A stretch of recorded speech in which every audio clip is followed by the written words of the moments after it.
محەممەدی ئەمین ئەم چیرۆکە قساس.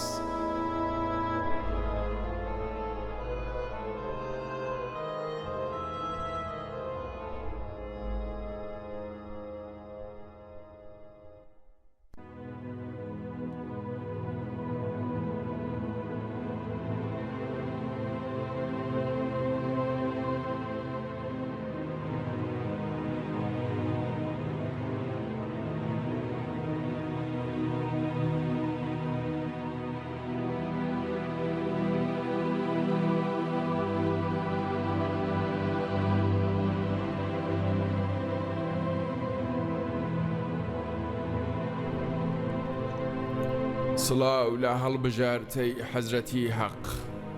سڵاوت لێبێ ئەی جەبرەیل، بۆچی شەڵەژاوی؟ ئەی ڕەسووڵی خوا، پەیامێکم پێیە کە نازانم لە وتنی دڵخۆش بمیان بیڵێ ئەو شتەی کە لەسەر دڵت قورسایی دەکات. حەق تەعالا سڵاوت لێکا و ڕۆحی ڕەسووڵی خۆی بۆ لای خۆی بانگێش دەکات. هیچ هەواڵێک بۆ من لەوە خۆشتر نییە کە بەم زوانە ئەڕۆم بۆ دیداری پەروەردەگاری خۆم. هەموو فریشتەکان و پێغەمبەرەکان لەبەر دەرگای بەهەشت بۆ پێشوازی ڕاوەستاون. بەخۆشیەوە هەوت ئاسمانیان ڕازاندۆتەوە و چاوەڕوانی دوایین ڕاست پاردەی خوان. لەبەرچی گریانی یا محەممەد، خۆ تۆ تا ئێستا چاوەکانت لە خۆشیدا دەدرەوشایەوە. بۆ مردن خەمم نییە، خەمم بۆ ئومەتەکەمە و نازانم لە پاش من چیان بەسەر دێت. ئێستا کە بەم شێوەیە بە پەرۆشی من پرسیارەکەت لە حەق تەعالا ئەپرسم، کەوایە خێراکە و پەیامەکەم بە پەروەردگار بگەین. خوات لەگەڵ ئەی هەڵبژاردەی خوا.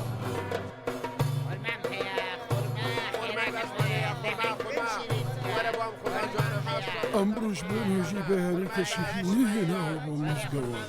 یا ئەبوو بەکر، زۆر پەرۆشی ئەحواڵی وا دەرەکەوێ زمانم لاڵ بێ با بزانم پێغەمبەری خوددا لە دوایین ساتەکانی تەمەنیان نزیک دەبێت. ئای خوانەکە، ئەمە چ قسەیە کە تۆ ئیکێ تەنانەت بیرکردنەوەش لەوە خەمبارم دەکات. یا ئەبوو بەکر، بە بڕوای من باشترە کە سەردانێکی بکەین و بزانین حاڵی چۆنە.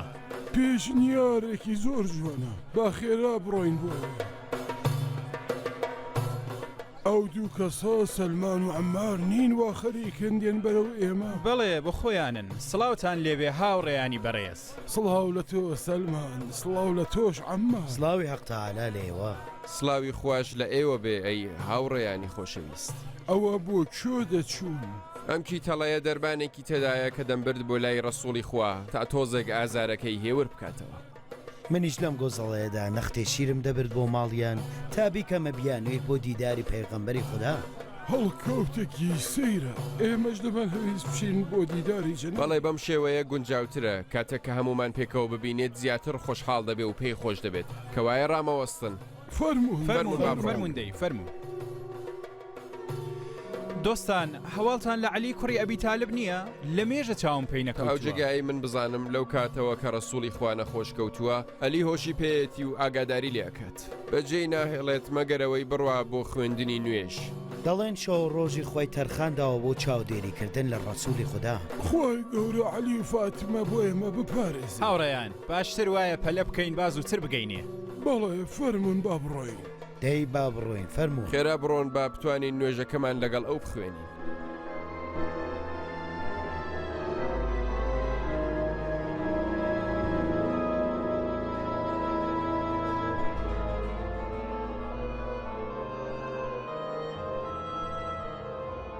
ئەی ڕەسووڵی خوا، ئەم دەرمانە لە گژوگیای بیابان گرتوومە کە ئازار هێور ئەکاتەوە. ئەو کاتێک کە لە ئێران بووم لە باوە گەورەمەوە فێر بووم. سوپاس بۆ تۆ ئەی سەلمان کە لە کاری خۆتا شارەزای.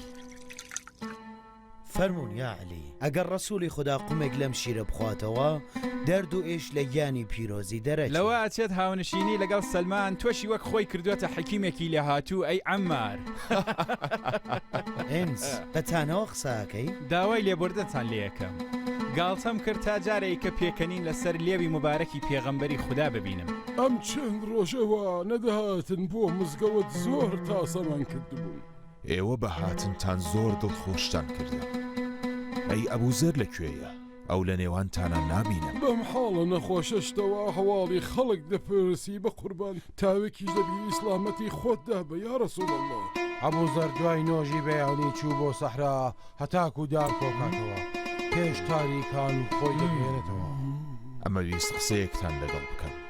سەر لە بەیانی جبرەیل هات بۆ لام و هەواڵێکی بۆ هێنام، هەواڵێکی باش کە زۆر دڵخۆشی کردم. تکاکەینەوە ئاەتانە بە ئێمەش بڵێ ئەی ڕەسوڵی خوا. بەڵێ یا رەسوڵ الله بیفەرموو جەماوەر تا مەزروی بیستنی ئەوەیە. ئەو هەواڵە دڵخۆشکەنە چییە؟ ماڵەوەی من لەم چیتان فەرموو؟ ئەو بە وردی چی بە ئێوە کوت؟ جبرەیل هەواڵی پێدا کە بەم زوانە دەچمەوە بۆ دیداری پەروەردگارەکەم. یا رەسوڵ الله ئەمە چ قسەیگەی فەرموویت؟ ئای ئەمار، هەر نەفسێک ڕۆژێک مەرگ ڕووی تێدەکات و ئەمە ڕاستەقینەیە. وە چەند ڕاستەقینێکی جوانە کە مرۆڤ بچێتەوە سەر ڕەسەنایەتی خۆی. بەڕاستی قسەکەت گونجاوە ئەی عەلی، بەڵام یا ڕەسوڵ ئێمە بەبێ سەرپەرشت چ بکەین؟ قسە و کەلامی خوددا بکەنە تیشکی ڕێگاتان و لە ڕێی ڕاست لامەدەن. بەداخەوە ئەو فەرمایشانە بۆنی ماڵاواییان لێدێت. نامەوێ کەسێک فرمێسکم بۆ بڕێژێت و ئێوەش خەم مەخۆن. گیانم بە قوربانت بێ ئەگەر هاتو وفاتان کرد چه کەسێک تەرمی مبارەکتان بشۆرێەوە نوێشتان لەسەر بکات. براو سەروەسیەتی من عەلی کوڕی ئەبی تالب، ئەی ڕەسوڵ الله ڕۆحم بە قوربانی ژیانت. من لە نێوانی ئێوەدا دووشت بەجێ ئەهێڵم کە ئەگەر پشتیان پێ ببەستن قەت بەلا ڕێدا ناچن. یەکێکیان قورئانە و ئەوی کەشیان خاو خێزەکەمە کە لێک جیا نابنەوە تا ئەو کاتەی کە لەسەر حەوزی کەوسەر پێم دەگەنەوە.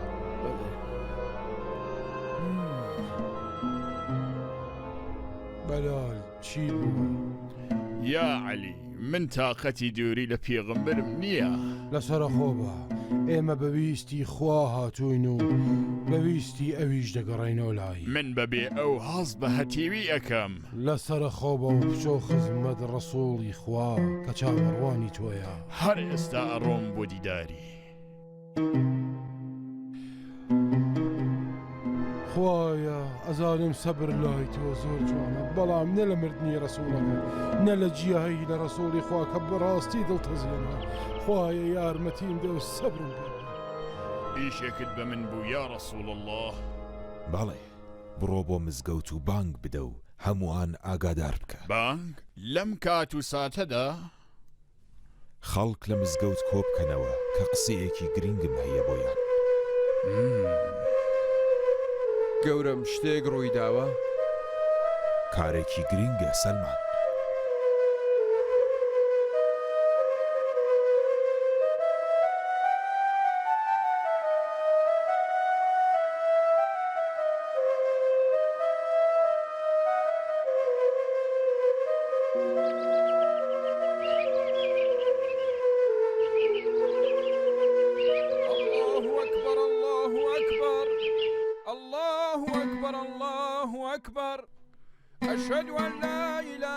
زۆر سەیرە بانگ دەدەن ئەویش لەم کاتەی ڕۆژدا. دڵنیام شتێک قەوماوە باشترە کە زووتر خۆمان بگەینینە مزگەوت.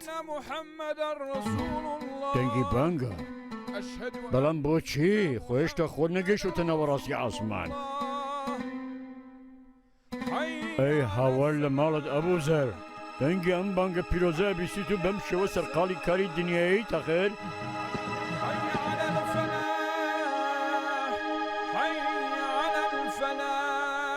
وا بزانم ئەم بانگە بێوەختە هەواڵی کارەساتێکی بڵێ ئەبێ خێرا بڕۆین بۆ مزگەوت بزین چی ڕۆی داوە. ئەی هاوار بە ماڵم ناکا شتێک بۆ پێغەمبەر قەوما بێ زووکە بڕۆین. نیگەران مەبە بێگومان لە مەکەوە هەواڵێکیان هێناوە.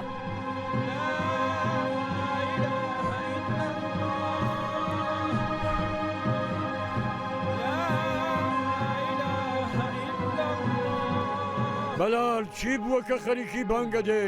نەکە شتێک بە ڕەسوڵ الله قەوماوە.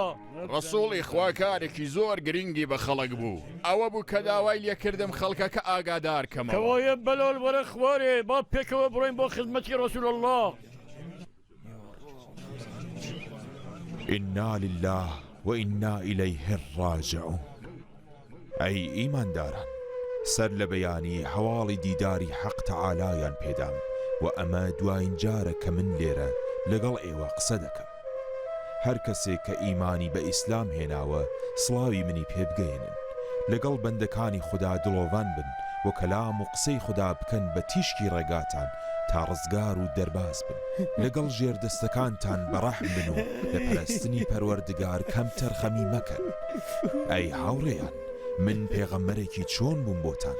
قەت کەم تەرخەمیتان لەلایەن منەوە بینیوە؟ یانمان بە قوربانت بێ ئەی پێغەمبەر، ئێمە هیچ خراپەیەکمان لە تۆ نەدیوە. من پێغەمبەرێکی چۆن بووم بۆتان؟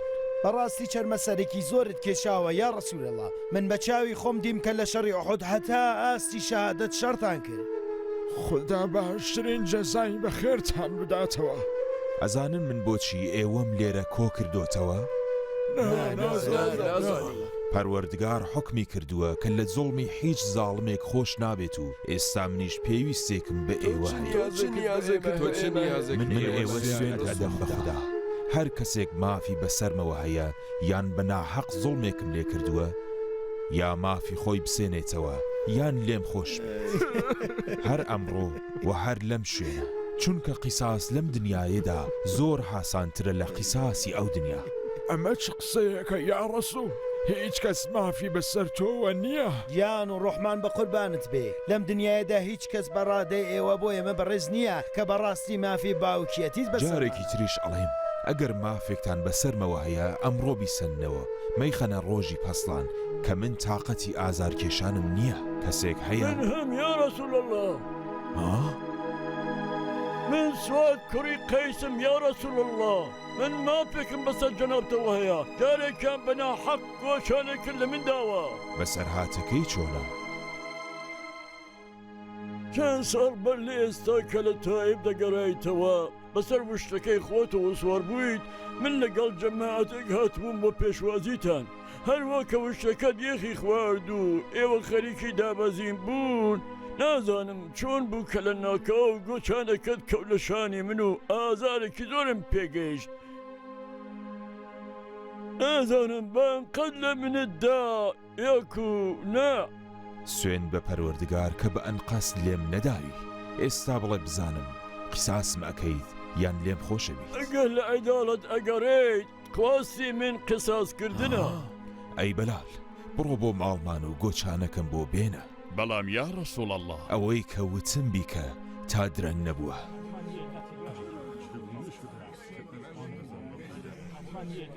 ئەگەر ناڕۆی با کەسێکی دیکە بنێرم. نەخێر ئەڕۆم. ڕاستی ڕۆیش بەلە ئەو چیەکە؟ بۆچی ڕۆیشت؟ سیواجی کوڕی قەیس دەتەوێت لە پێغەمبەری خوددا بدەی؟ لەحنەت لە تۆ بێ کە ئەوەندە لاساری. چی بکە؟ چی پێتان خۆشە بیڵێن، تەنانەت دەتوانن جنێوێشم پێ بدەن، بەڵام من لەسەر مافی خۆم سوورم.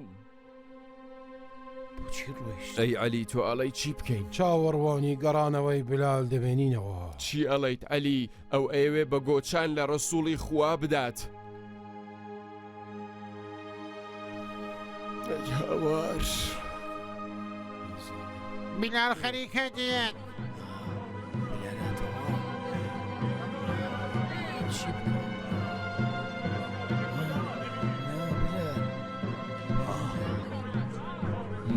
دەی سێوات، وەرە پێشەوە و قیساسم بکە. بارەقەڵڵا سەوات کە لە ڕەسوولی خوددا خۆش بوویت. پەروەردگار خۆی جەزای لێبوردنەکەت ئەداتەوە. یا ڕەسوولەڵڵا، ئەگەر خوا زیاری عەداڵەتی ئەمە ئەو گۆچانە نییە کە بەوە لە منتدا، من ئەو گۆچانەم دەوێت. چی؟ تێگەیشتم. گۆچانە منشوقەکە ئەڵەی ئەوەی کە بۆ سەفەر لەگەڵ خۆمەی بەم، ئەوەیان لە ماڵی فاتمەیە. ئەی بەلال، بڕۆ ئەو گۆچانە لە کچەکەم وەرگرە. بەڵێ بەسەر چاو.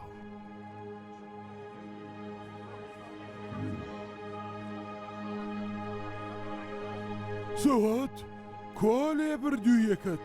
ئەم دڵە ڕقە چێواتە؟ ئەگەر لەسەر ویستەکە سووری هەرچی دەتەوێت لە پێغەمبەری خودای بدەیت وەرە و لە منی بدە. وەرە لە ژیاتی گۆچانێک دێ گۆچانم لێ بدە. سابرکە ئەی ئەبوو بەکر، ناچاری مەکە شتێک کە پێی خۆش نییە بیکات، با ئەو کارەی کە خۆی حەزی لەیەتی بیکات.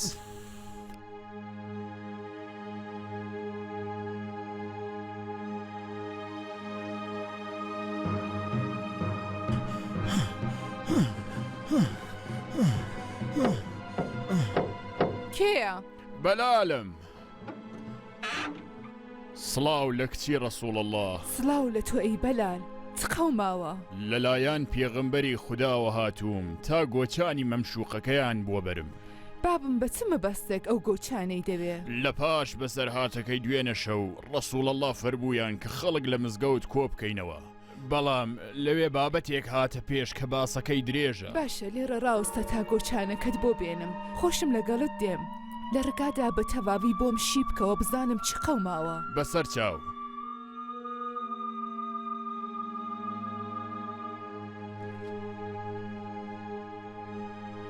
ئەگەر هێشتا لەسەر قسەکەی خۆت سووری لە جیات قیساس دیەکەی وەرگرە، من بۆ هەر لێدانی گۆچانێک 10 دینارە دەم. پێ چۆنە باشە ها؟ زۆر چاکە 100 دینارە دەم، بەڵام واز بێنە. ئەگەر زیاتریشت دەوێ 1000 دینارە دەم. ئاخر ئێستا قسەت چییە؟ ئێستا کە وەندە پێداگیریەکەیت هەموو ماڵ و سامانەکەم، مەڕەکانم، وشترەکانم، دارە خورماکانم بۆ تۆ، هەمویان بۆ تۆ و ئیدی واز بێنە. من بۆ سەوداکردن لە دایک نەبووم کە بەم شێوە زێڕ و زێبەکەت هەراج کردووە.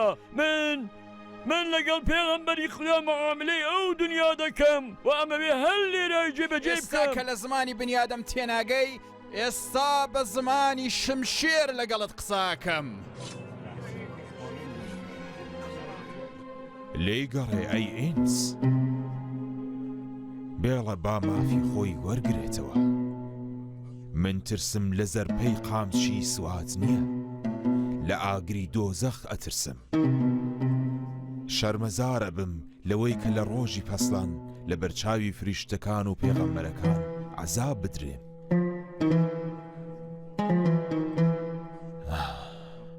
ئەو کارە بکە کە ئیمانت پێیەتی. بلال و فاتمە خەریکن دێن.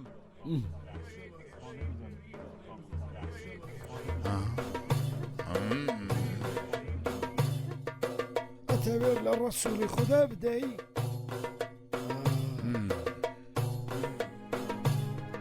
ئەمە هەرە و گۆچانە بوو کە باستە کرد؟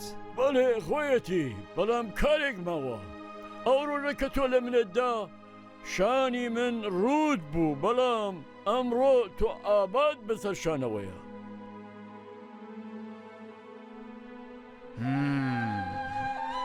لەبەر ئەوەی کە شەرم نەتگرێت، من چاو لە عەرزەکەکەم تا قیساسم بکەیت.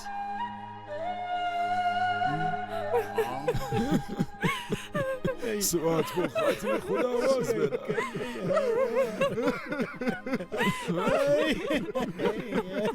الله أكبر، لا إله إلا الله. الله أكبر، خدای خود ڕەحممان پێ بکە. سوات بۆ خاتری خوددا واز بێنە. ئەی خوا سوات، ئەو کارە مەکە سوات. بە خاتری خوا لێی خۆش بە، لەبەر خاتری خوا ئەو کارە مەکە. من حازرم سوات.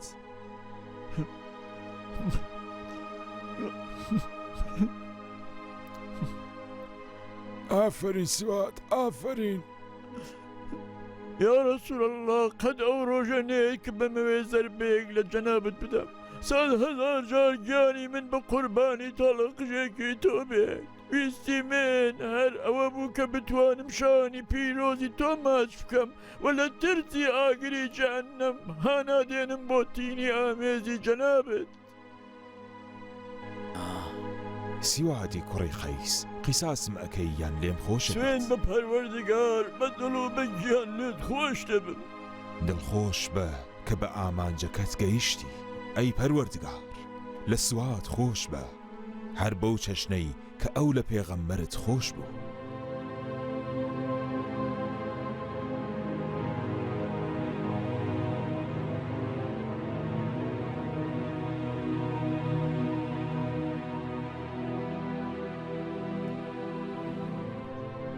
ئەی هاوڕێ بۆ هێندە درەنگ هاتی و منت چاوەڕوان کرد ئەی ڕەسووڵی خوا لە ئاسمان هەموو پێغەمبەرەکان سڵاویان هەبوو بۆت من پرسیارێکم لە حەق تەعالا هەبوو کە لە پاش من چ کەسێک لەم دنیایەدا ئومەتەکەم ئەپارێزێ حەق تەعالا سڵاوی نارد و فەرمووی دڵخۆش بکە کە پارێزەری ئومەتی ئیسلام هەر بۆ خۆمم ئەمە دوایین جار بوو کە هاتم بۆ سەرزەوی ئەی ڕەسووڵی خوددا و لە دوای ئەوە ئیتر هیچ ئیشێکم لە دنیا نامێنێت ئەی پەروەردگار لەبەر ئەو هەموو چاکی و جوانیانەی کە بۆ ئەم دنیایەدا دابینت کردووە سوپاست دەکەم و بە دڵێکی کراوەوە خۆم تەسلیمی ئەمری تۆ ئەکەم